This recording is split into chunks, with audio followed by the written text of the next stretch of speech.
தாவேக இன்றைக்கு இன்றைக்கு முக்கியமாக மோஸ்ட் லைக்லி இது அரசியலில் நம்ம எதையும் தெளிவாக சொல்லிட முடியாது, நாளைக்கு எல்லாமே மாறி போயிடும். இது தனித்து விடப்பட்டால் உங்களுடைய ஓட் என்ன அப்படிங்கிறத ஒன்று பார்க்க முடியும்.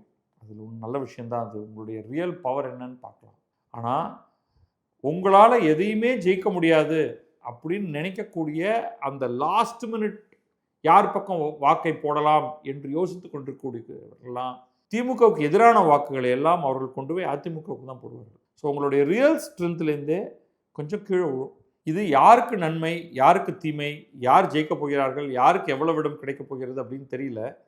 பட் சம்ஹவ் அந்த ஆரம்ப கட்டத்தில் விஜய்க்கு கிடைத்த ஆதரவு என்பது இன்னும் அதிகமாகிற மாதிரி தெரியல, கொஞ்சம் குறையிற மாதிரி தான் எனக்கு தெரியுது. ஒரு பெரிய ஒரு வாய்ப்பு ஒன்று இருந்தது, அதை நம்ம ஆரம்பத்திலேருந்தே பலமுறை சொல்லி வந்திருக்கோம். விஜய் அதிமுகவோடு சேர்ந்திருந்தால் டோட்டல் கேம் மாறி போயிருந்திருக்கும். அது நடக்காமல் போனதில் முழுமையான பங்கு, அதை அழித்து போட்டதில் முழுமையான பங்கு தாவேகாவுக்கும் விஜய்க்கும் மட்டும்தான். விஜய்க்கு தான். தாவேக்காங்கிறது பாவங்க, அது ஒரு அமைப்பில் விஜய் தான் முடிவெடுக்கிறவர்.